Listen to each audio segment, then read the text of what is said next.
दोस्तों नमस्कार, आप सभी का स्वागत है आपके अपने चैनल गोल्डन पाठशाला में।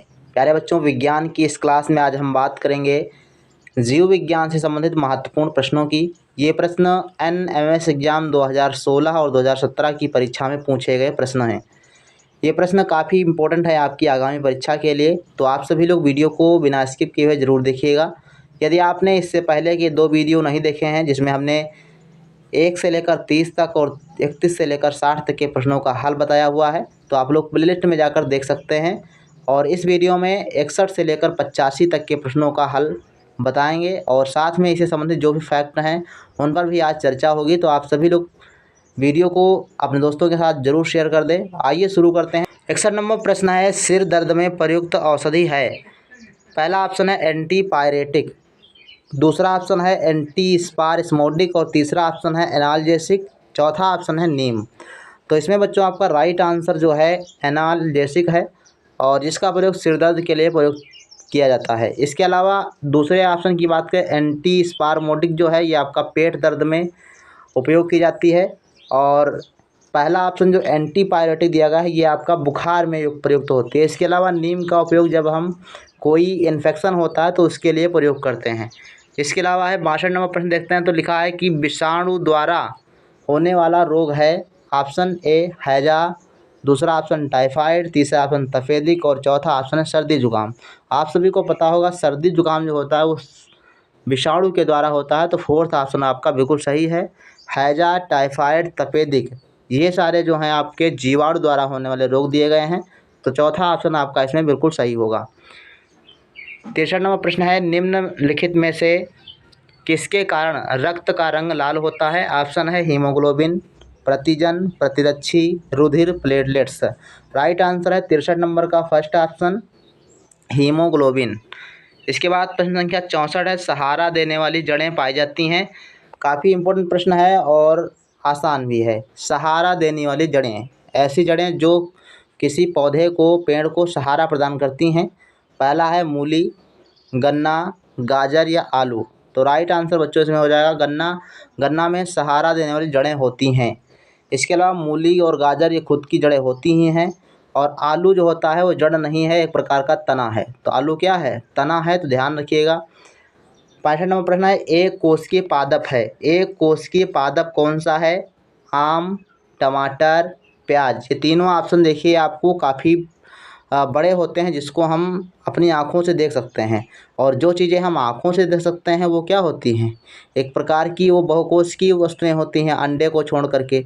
तो ये आपका पहला ऑप्शन बिल्कुल सही है, Chlamydomonas. First option is the right answer, Chlamydomonas.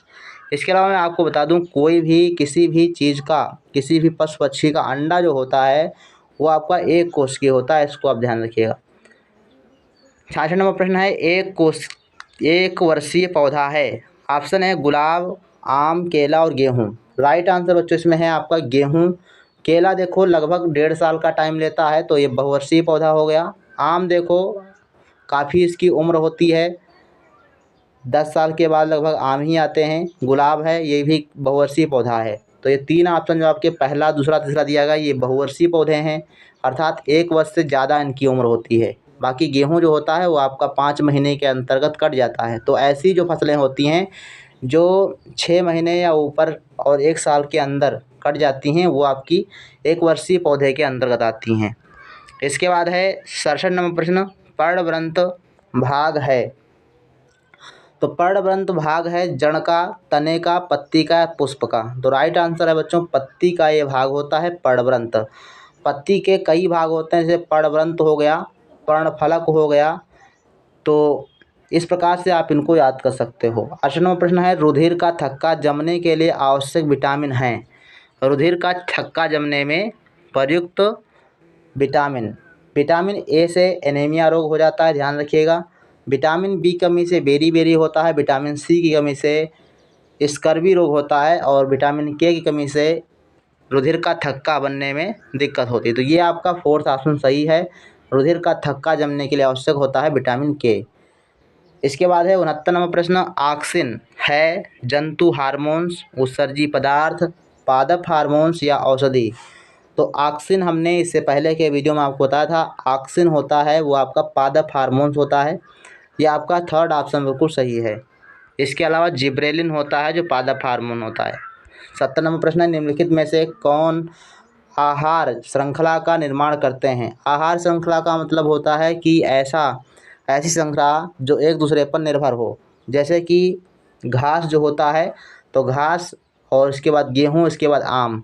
तो घास जो है, घास को आम गेहूँ नहीं खाएगा, गेहूँ को आम भी नहीं खाएगा। ऑप्शन नंबर 2 देखो, घास को बकरी खाती है। घास को कौन खाता है? घास को बकरी खाती है और बकरी को मानव खा जाता है। तो ये एक प्रकार का क्या है, श्रृंखला हुई जो बकरी जो है घास पर निर्भर है और मानव बकरी पर निर्भर है। तो इस प्रकार से ये एक मानव श्रृंखला, खाद्य श्रृंखला बनी। लेकिन थर्ड ऑप्शन और फोर्थ ऑप्शन ये श्रृंखला नहीं बन रही है, क्योंकि बकरी को गाय नहीं खाएगी और गाय को हाथी नहीं खाएगा, तो ये श्रृंखला आपकी नहीं बन पाएगी।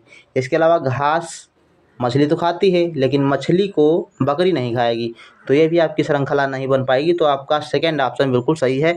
इस प्रकार से अगर प्रश्न पूछा जाता है तो आप ऐसे बना सकते हो। पित्तरस का निर्माण कहाँ होता है या कौन करता है?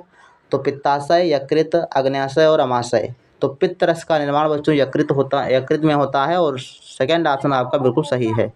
इसके बाद है प्रश्न संख्या 72, तंबाकू में पाए जाने वाला उत्तेजक पदार्थ कौन सा है? Caffeine, morphine, nicotine, LSD. Right answer है निकोटीन। जो होता है वो तंबाकू में पाया जाने वाला उत्तेजक पदार्थ होता है। 73 नंबर प्रश्न है, फुफ्फुस शिरा खुलती है, तो फुफ्फुस शिरा जो है आपका बाएं अलिंद में खुलती है, तो आपका सेकंड ऑप्शन बिल्कुल सही है। इसके बाद 74 नंबर प्रश्न है, निषेचन पाया जाता है सभी, द्विनिषेचन दिया गया है। द्विनिषेचन किसमें पाया जाता है? सभी जंतुओं में, सभी पादपों में, आवृतबीजी पौधों में या जलीय पौधों में। तो राइट आंसर बच्चों इसमें है थर्ड ऑप्शन, आवृतबीजी पौधों में द्विनिषेचन क्रिया पाई जाती है। अब हम बात करते हैं NMS एग्जाम 2017 की परीक्षा में पूछे गए प्रश्नों की। तो 75 नंबर प्रश्न है, जड़ों का विकास होता है। इसके पहले वाले वीडियो में काफ़ी अच्छे से हमने समझाया हुआ है कि जड़ों से मूलांकुर का विकास होता है। ठीक, जड़ों का विकास मूलांकुर से होता है और प्रांकुर से तने का विकास होता है, या पृथ्वी के ऊपर जो कार्य करता है उसका विकास होता है। तो ये आपका ध्यान रखिएगा, जड़ों का विकास मूलांकुर से और प्रांकुर से तने का विकास होता है। तो 75 नंबर का राइट आंसर सेकंड ऑप्शन हो जाएगा। और 76 नंबर प्रश्न है, पके आम में खाया जाने वाला भाग कौन सा है? तो पके आम में कौन सा भाग खाया जाता है? फल भित्ति या मध्य भित्ति, अंतः भित्ति या बाह्य भित्ति? तो आप पके आम का अगर गौर से देखेंगे तो आपका जो बाहरी वाला भाग होता है, जिसको छिलका बोलते हो, छिलका होता है बाह्य भित्ति। छिलका क्या है? बाह्य भित्ति है। और अंतः भित्ति क्या है? जो उसके अंदर गुठली होती है वो आपका अंतः भित्ति होती है। और मध्य भित्ति जो हम लोग खाते हैं वो आपका मध्य भित्ति होता है। तो खाने वाला भाग आम का कौन सा हुआ? सेकंड ऑप्शन यानी मध्य भित्ति। तो 76 प्रश्न का राइट आंसर सेकंड ऑप्शन, मध्य भित्ति को खाया जाता है आम की। इसके बाद है 77 नंबर प्रश्न, निम्नलिखित में से ऊतक का उदाहरण है। अब ऊतक कौन सा है? मस्तिष्क ऊतक है, रक्त है, यकृत है, अमाशय है। तो ये सारे आपके अंग हैं और रक्त जो होता है संयोजी ऊतक होता है। तो यह प्रश्न आपसे पूछता है कि रक्त किस प्रकार का ऊतक है? तो एक प्रकार का संयोजी ऊतक होता है। 78 नंबर प्रश्न पूछता है बच्चों, निम्नलिखित के द्वारा एड्स होता है, जीवाणु, पतंगा, विषाणु या प्रोटोजोआ? तो राइट आंसर बच्चों है HIV, वायरस होता है। वायरस का मतलब विषाणु होता है। ठीक है, तो थर्ड ऑप्शन बिल्कुल सही है, HIV वायरस। ये आपको ध्यान रखना, HIV वायरस होता है जिसके कारण एड्स नामक रोग होता है। तो थर्ड ऑप्शन बिल्कुल सही है। 79 नंबर प्रश्न है, निम्नलिखित में से पाचक एंजाइम नहीं है। पाचक एंजाइम नहीं है, ऐसा एंजाइम जो पाचन क्रिया में सहायता करता है। जैसे पेप्सिन हो गया आपका, सही है, ये पाचक एंजाइम है। रेनिन है, ये भी आपका है। और एमलेप्सिन, ये भी आपका पाचक एंजाइम है। रही बात इंसुलिन की, तो इंसुलिन एक प्रकार का हार्मोन्स होती है। थर्ड ऑप्शन आपका सही है। तो थर्ड ऑप्शन क्या है? ये पाचक एंजाइम नहीं है। बाकी ये 3 ऑप्शन हैं आपके, तो आपका सही कौन सा हुआ? थर्ड ऑप्शन, यानी इंसुलिन जो है वो क्या है? इंसुलिन एक प्रकार का हार्मोन्स है।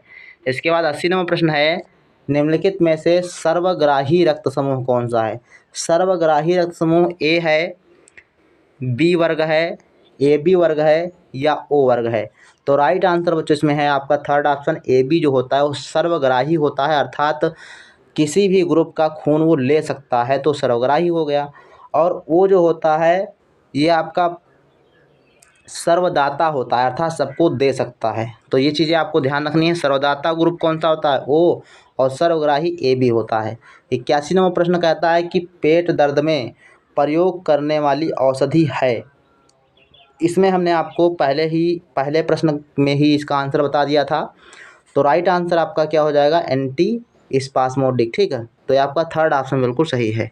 इसके बाद है 82 नंबर प्रश्न, पल्मोनरी सिरा खुलती है। तो पल्मोनरी सिरा खुलती है बाएं अलिंद में, ये आपका सेकेंड ऑप्शन सही हो जाएगा। इसके बाद है 83 नंबर प्रश्न, रुधिर का थक्का जमाने में सहायक है। रुधिर का थक्का जमाने में सहायक है लाल रक्तकण, श्वेत रक्तकण, प्लाज्मा या प्लेटलेट्स। जो रुधिर का थक्का होता है वो प्लेटलेट्स के द्वारा जमाने में सहायक, प्लेटलेट्स जो होती हैं रक्त का थक्का जमाने में सहायता करती हैं। तो आपका फोर्थ ऑप्शन बिल्कुल सही है। 84 नंबर प्रश्न कहता है कि प्रत्येक जबड़ों में कृंतक दांतों की संख्या कितनी होती है? दांत चार प्रकार के दांत पाए जाते हैं, जिसमें कृंतक दांतों की संख्या कितनी होती है एक जबड़े में? तो एक जबड़े में बच्चों 4 दांत होते हैं, 2 दाएं होते हैं और 2 बाएं होते हैं। इसके अलावा अगर एक जबड़े की बात करें तो 4 और दोनों जबड़ों की बात करें तो 8 दांत पाए जाते हैं। ठीक है, 4 नीचे 4 ऊपर। तो ये ध्यान रखिएगा, कृंतक दांतों की संख्या 4 होती है एक जबड़े में। 85 नंबर प्रश्न कहता है क्लोरेलिन नामक दवा बनाई जाती है फफूंद से, जीवाणु से, शैवाल से, विषाणु से। राइट आंसर बच्चों शैवाल से बनाई जाती है क्लोरेलिन नामक दवा। 85 नंबर का थर्ड ऑप्शन बिल्कुल सही है। इस प्रकार से ये आपके रहे 25 प्रश्न। आज की इस वीडियो में बस इतना ही, मिलते हैं नेक्स्ट वीडियो में, तब तक के लिए धन्यवाद।